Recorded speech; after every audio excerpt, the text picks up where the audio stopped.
This is Charlotte Talks. I'm Mike Collins. We spent many hours in the past talking on this program about growing Charlotte's restaurant and bar scene, and more hours talking about the success of those attempts, as well as the rising quality and number of choices available to Charlotteans. Well, now we have to talk about a serious setback. The COVID-19 pandemic has hit that sector of our economy like a Thanksgiving turkey falling onto a pumpkin pie. If you can't quite picture that, it's a mess. Trust me, it's happened. The coronavirus shut down restaurants and bars completely. Restaurants have the option of offering takeout only service, and many squeaked by doing so. Bars, though, remained closed. Then restaurants were told they could open at 50% capacity, while bars remained closed. Then, just as we were about to lift the restriction on bars, Governor Cooper extended phase 2 shutdown orders until September the 11th. So bars are still closed, even as restaurants are complying with an alcohol sales curfew that ends those sales at 11 p.m. This sector of our economy employs 1 in every 9 people. In the good times, margins are thin, and some restaurants operate on a razor's edge. Well, now that razor is cutting to the bone. Some longtime favorites have decided not to reopen. For others, the future is tenuous. So this hour, we talked to several members of that industry. Greg Collier is a James Beard Award-nominated chef and a 2-time award-nominated chef and owner of Leah and Louise. That's a Southern-inspired restaurant that opened in June. Timing. In Charlotte's Camp North End. And Greg and his wife Sabrina also own The Yoke. That's a breakfast spot in 7th Street Market in Uptown. Greg, thank you for joining us this morning. We appreciate it. Got to unmute yourself. You got to unmute yourself and say hi. You're still muted. Nope, you're still muted, Greg. Unmute. Well, thank you for having us. You're welcome. That took a while. Smooth. Paul Manley is owner of Sea Level in Uptown Charlotte, the Waterman Fish Bar in South End, and Ace Number 3. That's a burger spot in the Belmont neighborhood. He's also a partner in High Tide Hospitality, which runs those 3 restaurants. Thank you for joining us, Paul. It's a pleasure to be here. Bonnie Warford is owner of Earl's Grocery in Charlotte's Elizabeth neighborhood, but you may know her best for a restaurant just down the street, Carpe Diem. And after 30 years, she and her sister Tricia Madry closed that restaurant permanently, a victim to COVID-19. Bonnie, I'm so sorry to hear that, but welcome back. Thanks. Good morning. Good morning. And Jackie Deloach is owner of Hattie's Tap and Tavern in Charlotte's Plaza Midwood neighborhood. Like other bars, Hattie's has remained closed since March, but she joins us from the bar. I can see the artwork in the background. Jackie, good morning and welcome. Morning, and thank you. Among Greg, Paul, and Bonnie, we have owners of restaurants in all areas of town and in different categories and price points. So I'm just curious as to which areas you're experiencing are the least affected or the hardest hit by all of this, from meat and 3 diners to fine tablecloth, white tablecloth dining. What types of restaurants seem to be most effective? Let me start with Greg. You have those 2 restaurants, a breakfast place and a dinner place. So when it first happened, we just opened like literally the same day. And we had, fine dining, small place, and everything was like imposed plating. And we had a great first week. Like everybody came out, still orders to go and everything. But we found soon that everybody kind of wanted like comfort food. So we went to like the family style meals and went away from the small plates. And then it got to a point to where it seemed like everybody wanted lunch, and we started offering lunch. Uptown Yoke is in Uptown, and nobody's in Uptown right now. So Uptown Yoke is probably the hardest hit as far as our restaurants go. We've still been able to do a little bit at Leah and Louise. The interesting thing for us is we never had numbers because we never had a chance to open. So everything we see every time we have customers come in, it's kind of like, wow, like we're amazed that people come in at all. So it's hard to judge which is which, but I think we're in a really fortunate place with Lee and Louise because Camp North End is, you can get in Camp North End. So right. So Paul, you have 3 restaurants. One's uptown, one's in South End, and one's in the Belmont neighborhood, and they're all different styles, different price points. What's your experience been? Yeah, I think along with what Chef Greg just talked about is that people gravitated towards comfort food, it seemed like, pretty immediately. So the burger place, really didn't skip much of a beat. We have a small dining room. It's predominantly to go already. So it went down, initially, but 2 to 3 weeks later, it was sort of back up where it was. Just everybody got their food to go. So the burger thing was really did well there. The Waterman, we closed for a long time. We had to adapt. People aren't typically don't gravitate towards seafood when it comes to go food. So when everybody was doing all the curbside and the big things like that, we had to adapt our menu and do things like that. So we made a lot of adjustments, but it was super slow at first in South End, just because we didn't have inside dining and we weren't known for big pans of lasagna or anything like that. And then Uptown, it was just a ghost town. There was nobody there. So fast forward to today. The Belmont neighborhood is about where it's always been, just a lot of to-go food. South End organically has come back, and so we have that the limited seating, but we also have a big outdoor patio and we have a rooftop bar, so that really helps with spreading people out. And so we've been able to get up to an acceptable sales level there. And then Uptown, as Greg referred to, there's just really nothing happening, and so there's just nobody's working there. There's no events, and those two things predominantly is what we fed off of. And we are open for business, and we're grinding it out in Uptown right now, just doing everything we can to get people in there, but we're doing a fraction of what we used to do there. Yeah. Well, I'm going to come back and talk about Uptown. Bonnie, for somebody who's been through all that you have been through in the years that you've been a restaurateur, you look pretty good because you've been through a lot. Carpe Diem has been around in this town since I can remember. And I remember going there when it was on South Tryon Street, and then you had to move out of that location because of the construction of a skyscraper, and you moved to the Elizabeth neighborhood after being out of business for a while. You opened that beautiful restaurant, and then the streetcar construction began. I'm sure that cut your business down to a trickle for a very long time, and now this pandemic hits, and you've decided to finally throw in the towel. Why? What was it about this pandemic that, after all those other struggles that you endured, has told you the time is now to close? There were several factors about it. I mean, certainly COVID was the driver, but we didn't intend to close. It was about a few months after we closed that, we had cleaned out all the coolers and, gone through all of that. Our chef left because he got scared and he didn't know what was going to happen, and he got a solid job offer. We had several employees who worked for us for years, some of which are immune compromised. So the reality was, if we reopen, we have to hire a new chef. Half the staff would be new, and we only had about 7 months left on our lease. So the idea of shutting down just to reopen and start with a new staff just didn't make sense. So we decided, this could go on for a year. We have no idea the ins and outs. We could have to shut down again. So we just kind of put it all together and decided we're not going to open just to close.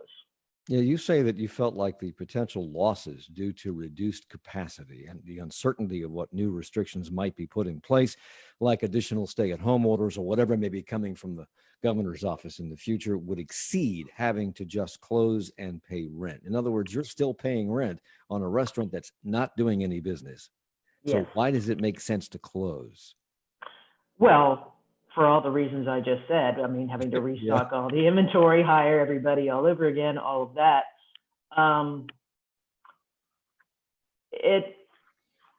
It's been 30 years also. And do we really want to start over in something that we just don't know in the future? Plus, we don't have a patio. That is something that a lot of restaurants who do have patios, I think have more opportunity, because the fact is people do feel safer eating outside. Sure. So Jackie, when was your last day of business at Hattie's Tap and Tavern? When did you actually have to shut the doors? We ended up closing actually on March 15th. So a little bit before the mandate that happened on the 16th that told us that we had to close on the 17th. We actually had our last day on the 15th. So we're just shy by 2 days of 5 months of having the doors closed. Have you had to pay rent since then? Oh yeah, I've definitely have had to pay rent since we have been shut down, but we do what we can to make that happen. And I mean, we have a great team and a great staff here that has been helping us out. And Bonnie talked about the need to empty out all the coolers because she's a restaurant. And if you're closed, you got food in those coolers. You have had your cooler emptied out, I think, twice, not voluntarily. You were broken into and they cleaned you out of all of your alcohol. Yes. So the first time they broke into a shed out back and they took lawn equipment. But the second time they broke into our walk-in cooler and left maybe 2 cases of wine. So they cleared out pretty much everything. The only thing I had left was what was inside of the building, and luckily they weren't able to get inside. So are you among the bar owners who don't understand or who don't agree with the distinction the government has made between bars and brew pubs? Because brew pubs, I understand, are allowed to open. Are you among those people who don't agree with that? I apologize. I'm having a really hard time hearing. I think I'm going to have to move where I am. Well, let me repeat. Can you hear me now?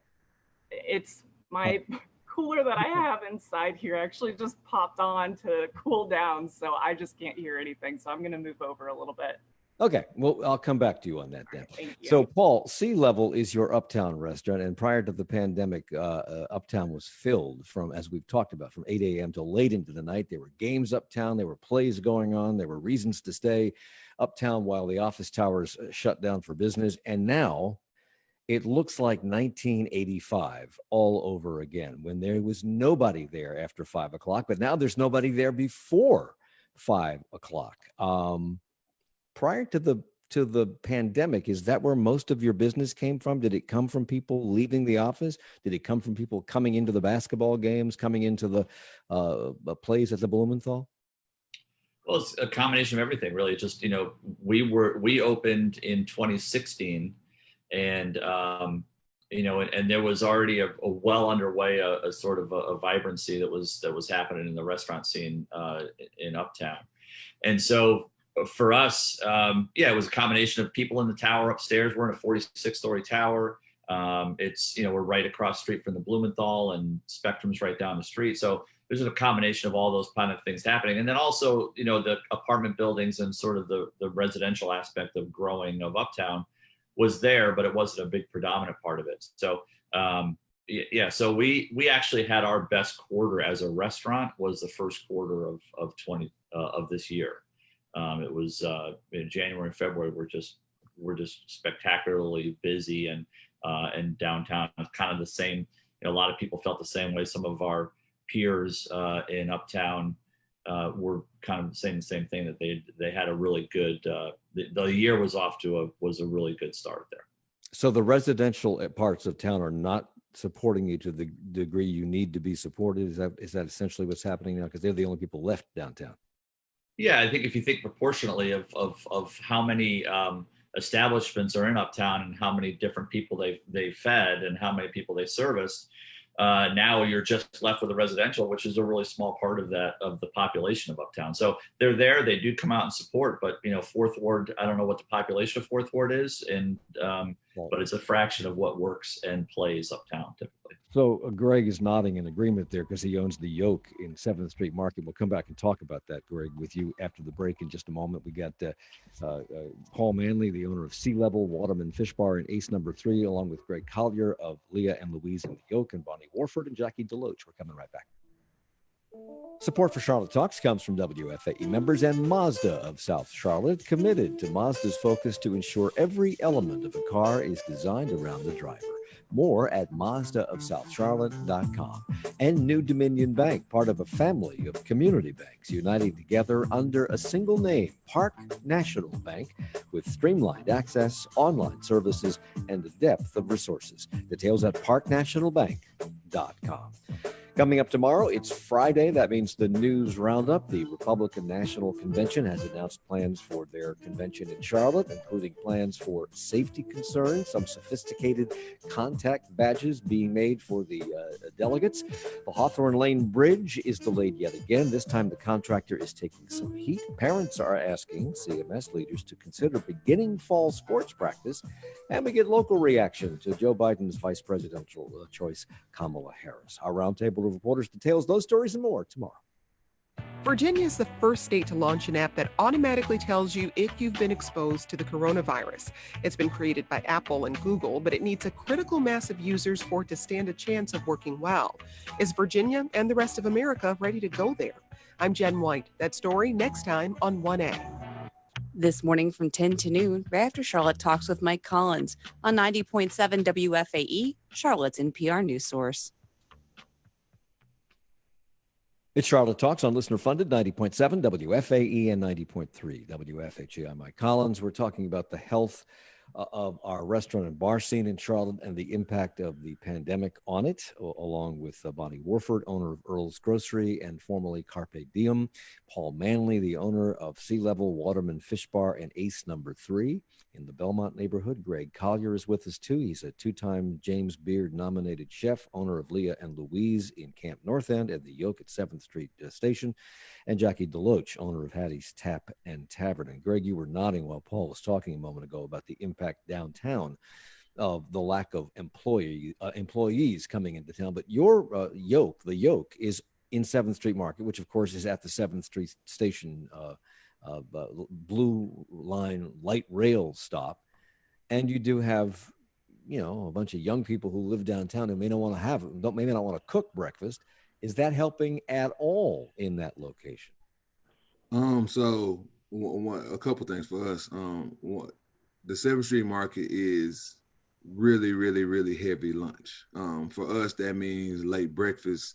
For people working in office buildings, we usually get a hit at like 9:30 or 10 o'clock or something like that. The market hours have been shortened because, it really doesn't make sense to be open as much as we would normally open. Yeah, there's nobody downtown. So people live downtown. There might be 3 or 4 different breakfast options downtown, and we get some. I don't want to be, crazy and say we don't get any, but the reality is all the people working downtown are usually the people who come in and get breakfast, and it's really slowed down. So I think trying to figure out if delivery makes sense or not is kind of the place we're in now. We're fortunate that 7th Street Market has worked with us on rent. I work with everybody on rent and kind of make sure that we're in a good place. But yeah, it's definitely tough. Okay.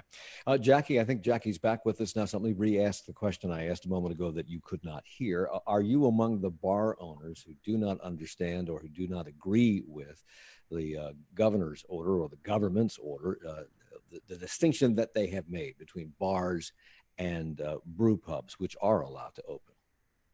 Well, it's not that I necessarily disagree. It's more of that I'm fine with being closed as long as we're able to be also a part of the solution, where we're not able to really adapt to where we can show that we can make it work and follow all the rules and make sure that we can be there for the customer's safety. And so that's the hard part for me is, we're not able to show that. We don't have the opportunity to be able to show that we can do it.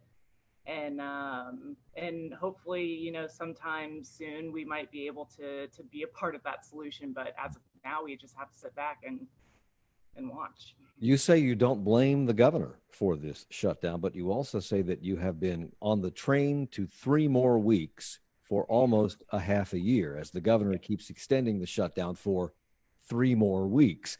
Actually, just extended it, I think, to 5 more weeks. That is got to be a drag on your finances and on your state of mind. So how are you personally?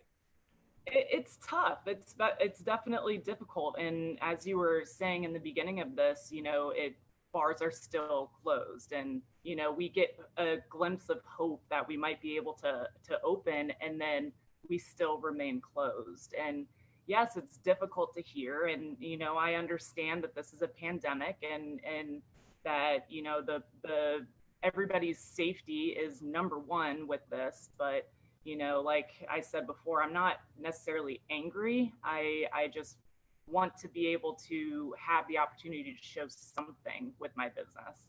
Yeah.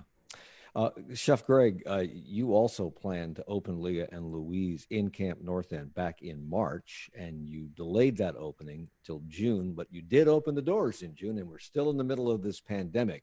Why did you decide to fling open the doors in the middle of all of this? I mean, first and foremost is because I'm a chef and we're ignorant and arrogant. So I just felt like more than anything, I just felt like I mean, honestly, I just felt like we were able to, keep people safe, socially distance, and still have some seats. And again, we really never had that.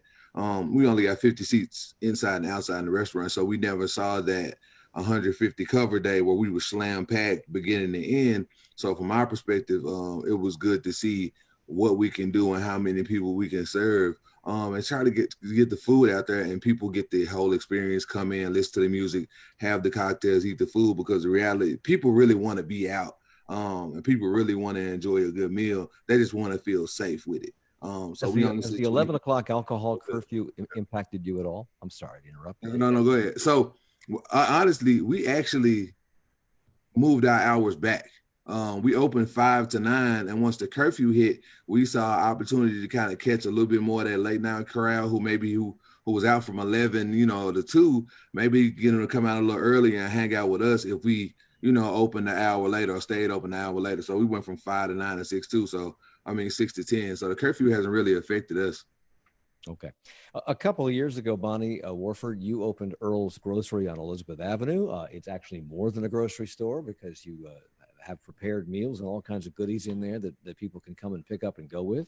I don't believe, correct me if I'm wrong, that there are any restrictions on you at Earl's in terms of what you can and cannot do, but you say there have been challenges in the supply area. You say grocery suppliers have been constantly out of products. We've seen that. Anybody who goes to the grocery store has seen that. I'm kind of amazed that it's happening in the restaurant business because you get first crack at everything.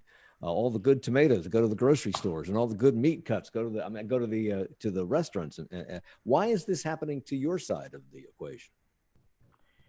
Well, first of all, I want to say that one of the reasons we're not affected is because we moved all of our seating out and replaced it with grocery shelves. So as far as there's two supply chains, there's the food service supply chain, and then there's the grocery supply chain, and they are distinctly different. Mm-hmm. So we've got restaurant suppliers who don't have enough business, and we've got grocery suppliers who are so busy that they can barely keep up. So I've been placing these orders every week, and I probably order maybe 300 items trying to stock the store. And I'd say they're out of 80 items every week. It's a third. And the manufacturers are out of stock. It is not just that the warehouse is out of stock. The manufacturers can't keep up. Like Lysol products or Clorox products, those are kind of obvious ones. But just some basic things like we don't get the eggs in that we ordered, or it's just across the board, the number of products. So they are just having a real hard time keeping up with the demand right now. It strikes me that the restaurant business, Paul and Greg, are you don't know what to order or how much of something to order. And if you're in the fish business, you don't want to order too much fish that just sits there and does nothing. What are you, given the changes that you're experiencing, how do you know how much to order? And are you experiencing, Paul, this supply chain problem that Bonnie was talking about? Sure. I mean, it's rampant in our industry, right? For sure. It's just the supply lines are hampered. In the fresh fish business, at sea level, we kind of specialize in this. We bring almost all of our seafood in from the Carolina coast or from farms in the Carolinas. So those supply lines were kind of ready to go when we were ready to go. The fishermen out on the coast and out in South Carolina, North Carolina were ready for their line caught fish to be coming in. So those kind of things. We also have a partner oyster farm where our house oyster comes from. So that logistic was worked out pretty well. The tough one was really the beef at Ace number 3. There was an all-out beef war going on out there for a little while, which has sort of almost corrected itself. But the fresh fish business, the way that we purchase seafood, we kind of have these kind of smaller supply lines, and we were able to work those out pretty quickly. Greg, what about your situation at both of your restaurants? So the fortunate thing, and one thing that we haven't really touched on as restaurants, is the importance of local farming and the local community here, I've been able to get most of my local products, like, I call my friends at Two Pigs Farm or Off Grid and Color or any of Fresh List, and they have a lot of products because the local supply chain isn't broken. But like Paul was saying, Freshless has been doing an amazing job, sure. haven't they? I mean, Yeah, it's just they've been killing it, so and great. and they also have been doing a lot of person to person sales as well. So like Monty said, the grocery store part, the local piece of it has been really thriving. Ground beef though, I actually went to a local ground beef product because of the supply chain and how difficult it was to get the kind of ground blend that I was getting. Now we use Brasstown beef in our burgers at Lee and Louise. So it was like, I think ground beef for us went up almost double. And I got emails and texts and they were saying, watch out, ground beef is gonna go up. And I'm like, it's ground beef. It's literally the easiest thing to produce from a cow. And it went up double in prices, but we change our menu a lot. So it's kind of, if I run low on a product that I'm not getting local, I just change the menu. I'm not gonna say customers love that. It's a lack of consistency there, just because if you come one week and you get the beef, whatever, and then you come back the next week and that beef's not on there, it's like, well, change the menu. So that's the supply chain thing, and me just want to be crazy a little bit. So, Paul, you have this restaurant in South End, which is coming back, and it's full of residents, and it's not just an office park. It's full of people who live there. And Greg, you have a restaurant in Camp North End, which is a new, emerging, hip area, and you are also a two-time James Beard Award nominee. Is that helping you, being in that hip area and being a nominee? Does that help you drive traffic to your new restaurant? I hope what helps us is the quality of the food and the service in the restaurant. I would like to think that the James Beard nominations helped. Camp North End does a really, really good job of how they market the placemaking that they're doing there. Rachel Sutherland is our PR, and she does a great job of kind of getting us out there and getting the messaging out there. So I think all those things kind of help us and put us in a good position to thrive as much as we are. I think like we're at like 70% of our projections, which during the pandemic is amazing. And I also think like I said earlier, people really want to get out of the house and they really want to try new things. I think our restaurant is different from what you see at a lot of places in Charlotte. So I think all those things put us at a good place. So yeah, we don't do it for the awards. We don't do it for the recognition. We don't do it for the nominations. But when they do come, they do lend a little bit of credence to who we are as restaurant owners. So Bonnie and Paul and Greg, you all have restaurants, and Bonnie had Carpe Diem for 30 years. Kirby emails an interesting question because one of you mentioned that you didn't know if, I think it was you, Greg, mentioned that you didn't know if breakfast delivery was something that would work for you at the Yoke. And Kirby emails, how much of a cut do third parties like Uber Eats and Postmates take from restaurants? He's been trying to support restaurants as much as possible with takeout orders, but he worries that when he uses those services, you are losing a big cut of the money he's trying to give you. Is it better to just call the restaurants directly and talk to a real person to place an order, or is it okay to use these services? Paul, I'll start with you. Well, that's a real moving target. That industry is a very fluid one and has a lot of it changes constantly. So there's a lot of competition. There's been a lot of piracy for sure. People, restaurant owners have given up way too much. It's a slim margin business, and to give somebody 30% just for taking the food from your door to somebody else's.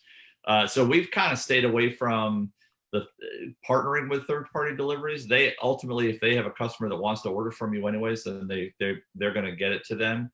Let me also ask you a question about that, because I did this exactly one time through one of these apps because I went online to the restaurant's page and noticed what the entrees costed after I placed the order.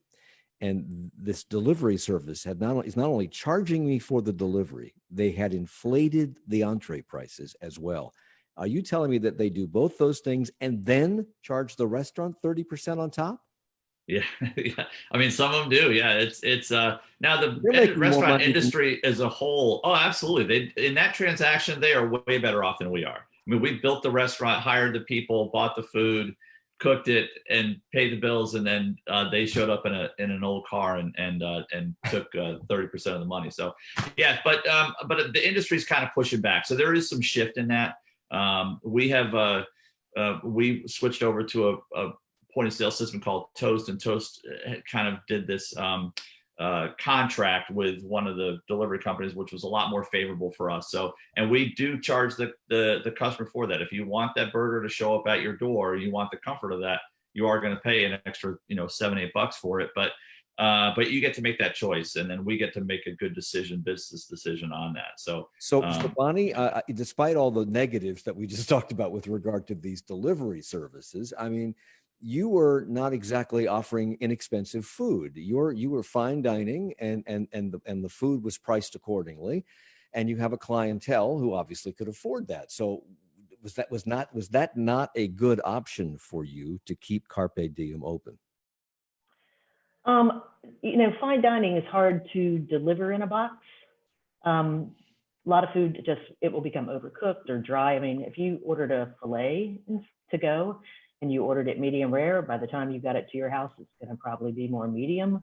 It's a hard food to deliver. So we would have ended up bringing our menu to being more casual and having sauces on it and things to keep it moist. So, we would have had to transition our menu significantly, which is why we kind of merged those types of things on our menu with the menu at Earl's.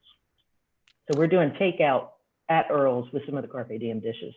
Now, Jackie Deloach, who owns Hattie's Tap and Tavern, is one of those bar owners that has had the door closed now for 5 months, but she's still hanging in there. And I'm told that you've switched from selling drinks to selling hoodies and shirts. That's a completely different business. You've become a haberdasher. Is that working for you? Yes, surprisingly, I have been printing merchandise and just selling it online, and it has been keeping us afloat, and it's been doing great. And we have a really great customer base, and they continue to support us, and that's what keeps us alive. Wow. How did you get the word out to not just your customers, but to the world at large that suddenly Hattie's is selling sweatshirts and hoodies? I've always had a great relationship with Mom and Pop's print shop, and I contacted them right away and said, I need to print a bunch of items. I don't know how long this is going to last. Let's make it happen. And my close friend Penny Mann decided to make a website within hours of finding out that we had to shut down, and we made it happen. I have some more questions about how you and other bar owners may be staying afloat during this shutdown, and we'll ask those questions when we come back. We'll also talk more about the restaurant business and how it's being impacted and surviving this, and the help that has come or not from the government when we come back at Charlotte Talks on WFAE. Support for Charlotte Talks comes from WFAE members and Catawba Riverkeeper, announcing Catawba River Sweep 2020, happening on October 3rd across 12 regional sites in a one-day cleanup of the Catawba Wateree Basin. Info at catawbariversweep.org. And the Involvement Practice. Tim McCleary and his team at the Involvement Practice create and deliver virtual employee involvement programs designed to promote healthy and effective culture at companies of all sizes. More at theinvolvementpractice.com. Former Vice President Joe Biden has finally selected a running mate. California Senator Kamala Harris will be the next vice president if the Democrats win in November. She's the first Black woman and the first Asian American to be nominated for vice president by a major party. So how did Senator Harris get to where she is today? And how will voters react to her running with former Vice President Joe Biden? They'll talk about that coming up in 20 minutes at 10 o'clock on 1A. And we're coming right back. The coronavirus pandemic has thrown challenges and changes to families, healthcare workers, and business owners. What have you faced and had to overcome? This is my baby, and I want this to open. I want to keep my head up high for it. Be a part of our series, Social Distancing. Share your story with WFAE by leaving us a voicemail at 704-916-9114 or by going to WFAE.org for more information. In Charlotte Talks on WFAE and WFHE, I'm Mike Collins. We're talking about restaurants and bars and how they're faring in this pandemic. We're here with Chef Greg Collier from Leah and Louise in Camp North End and the Yoke at 7th Street Market. Paul Manley is the owner of Sea Level Uptown, Waterman Fish Bar in South End, and Ace Number 3, a burger place in the Belmont neighborhood.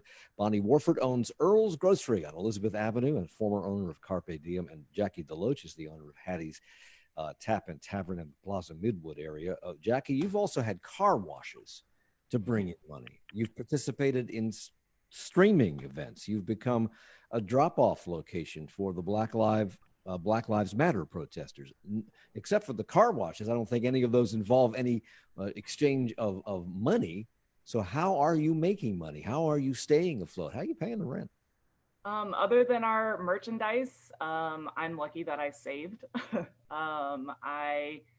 I like being able to be a big part of the community, and I'm not going to stop doing that. So through our blood drives and being a drop-off zone for the Black Lives Matter protests and being still very present in the community is really strong for us. But otherwise, we're floating by our customers, our regulars. They donate often and they don't forget about us, and we don't forget about them, and that's what keeps our heads up. Jackie, that one of the things about your industry, you're part of our segment, is we all kind of have that favorite neighborhood tavern, pub, and place that we go to, and I think that there's a real danger of those places not making it.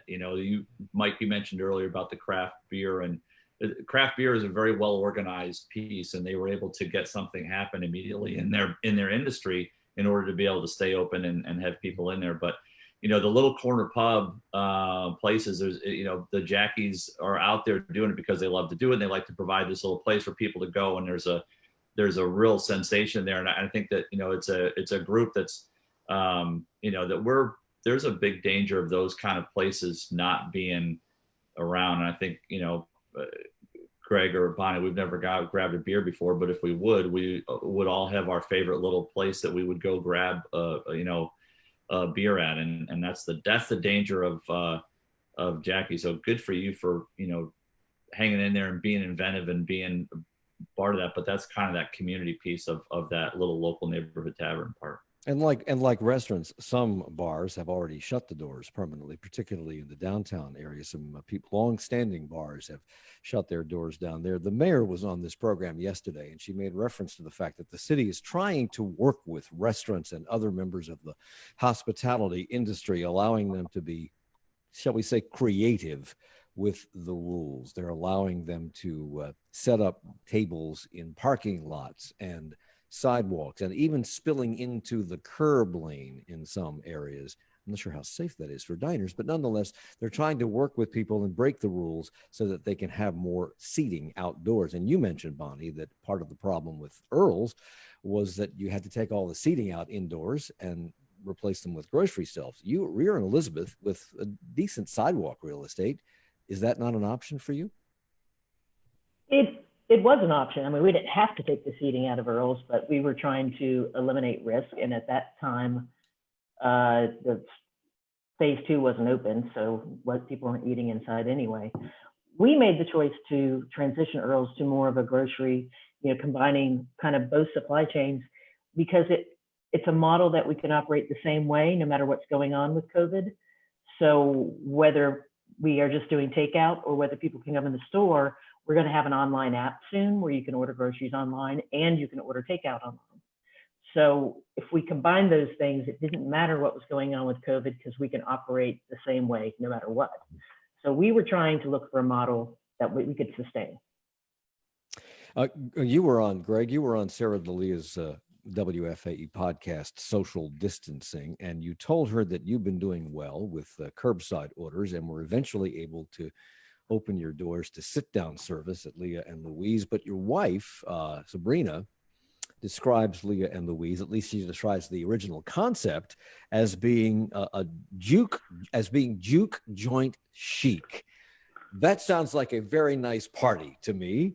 Have you been talking about this, that people are coming in? Have you realized the concept under these pandemic conditions? Partially. Again, anybody, any restaurant owner who has some service and people are coming in and they're enjoying the food and they're enjoying the time and they're enjoying the space. In this pandemic, we're happy. Be clear, like we do this because we love it. We're not gonna get rich because we open a restaurant. So any little bit is super, super happy and we're elated about it. But we haven't been able to party necessarily, but we feel like each guest and each table has the opportunity to party. Like juke joints are, we were trying to figure out what a bistro was in the American South for Black folks, back in the day. So juke joints were kind of that. And really, juke joints are just about good bourbon, good whiskey, and good blues music. So we got blues music playing.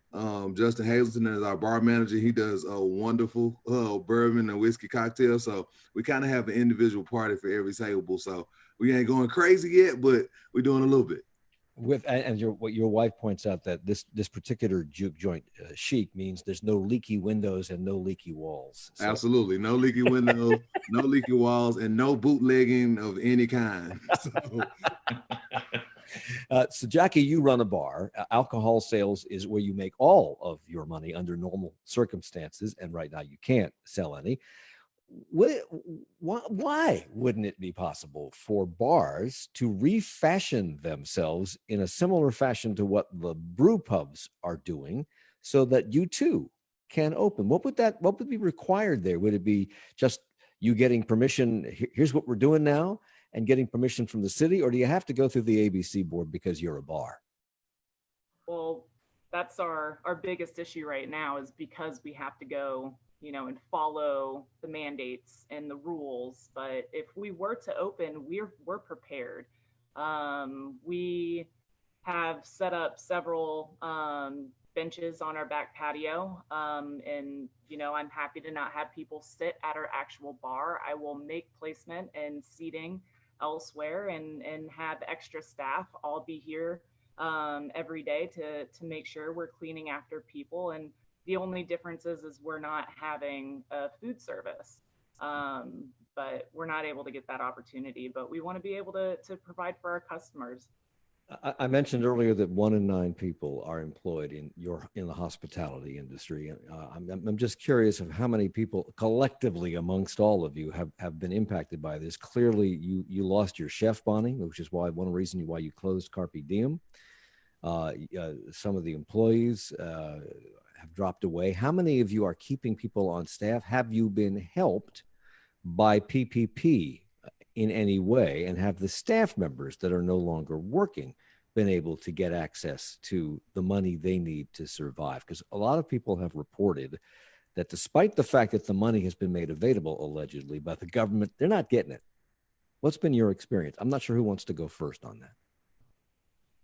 I'll go. We when the PPP initially came out, we went to our bank and we were with a big bank. We were with Wells, and like a lot of other small businesses, it just did not go well trying to file for PPP through that.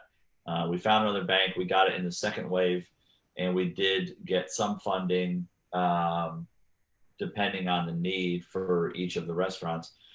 And our experience was, because it was such a moving target, and every day there was a different rule and there was different ways of spending it, and kind of the how it was going to be forgiven was really kind of a moving target. We just did the best we could every day and spent the money on the intention of it, which was employing people and paying rent and paying your utilities. So we still using that money today at sea level. We still subsidize the staff because of the fact that we have a really great wait staff and bartenders, but they're not. But the mid business isn't there as yet, so we're still using that money to do that. So once that runs out, that's a different story.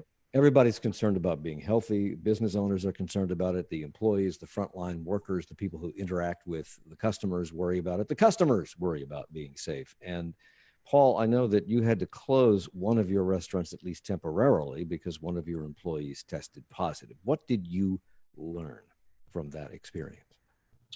Well, as I said, it was just, the whole thing kind of changed each day. And the one thing, our takeaway was we had a health check-in that we felt like was pretty vigorous, but we had a language barrier. So English is a second language. So the person that was positive, they went to get tested, and they came to work, and that was the issue that we had, that we didn't. She didn't realize that she should be at home pending a test result.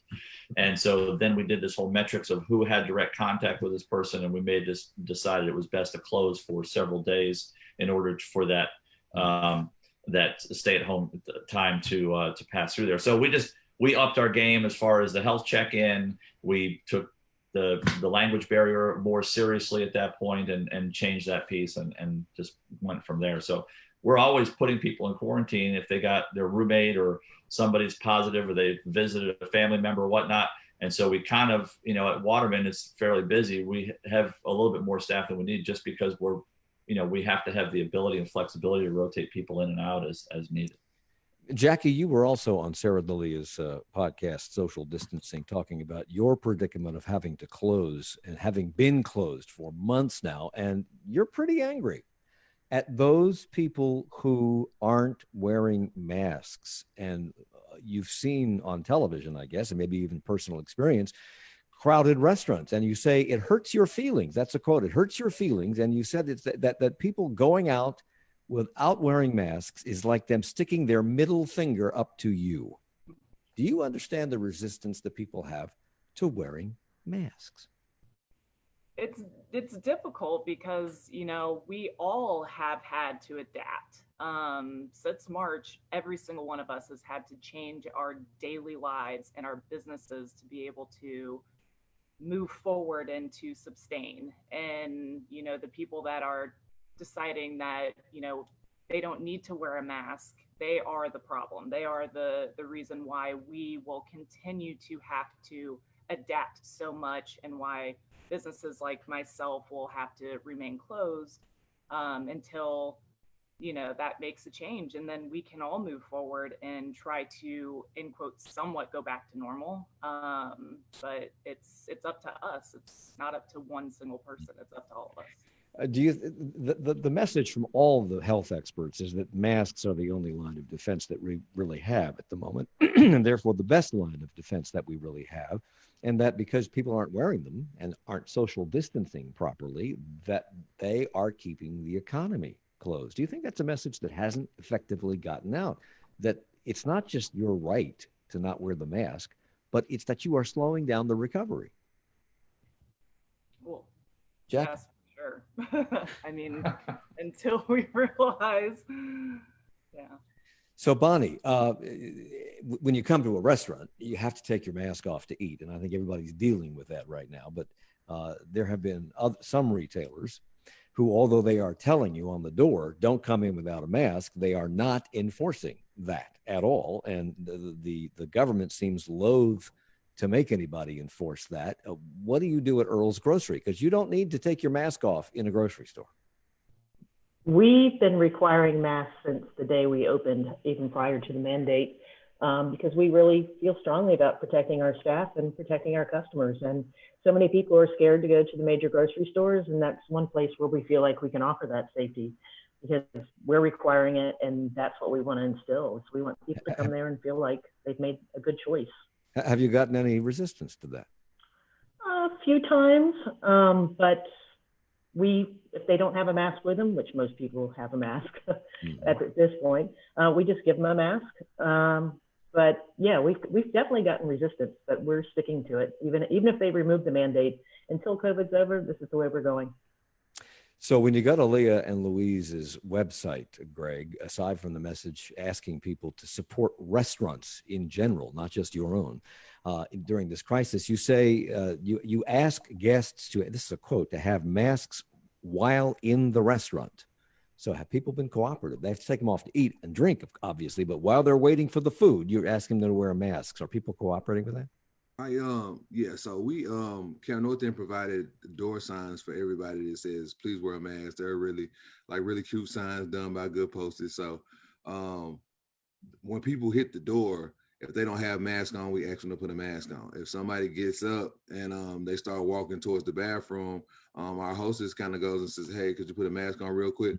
And then sometimes people drop a mask, the mask gets wet or whatever because you might have a paper mask. We provide masks as well because the goal is for everybody to get out of this safely, not for you to be able to say, "Well, I don't want to wear my mask. I shouldn't have to wear my mask." We're just trying to have everybody safe.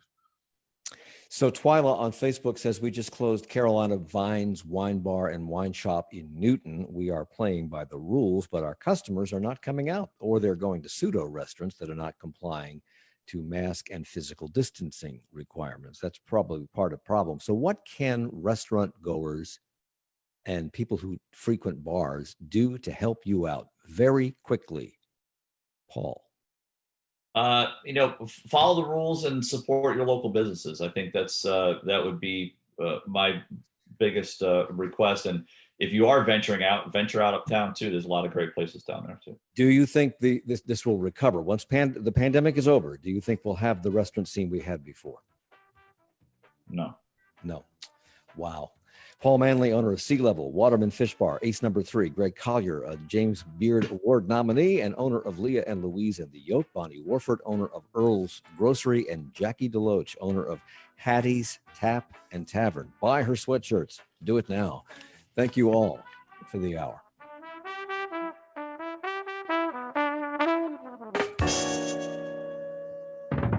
Charlotte Talks with Mike Collins is a production of 90.7 WFAE. Support for Charlotte Talks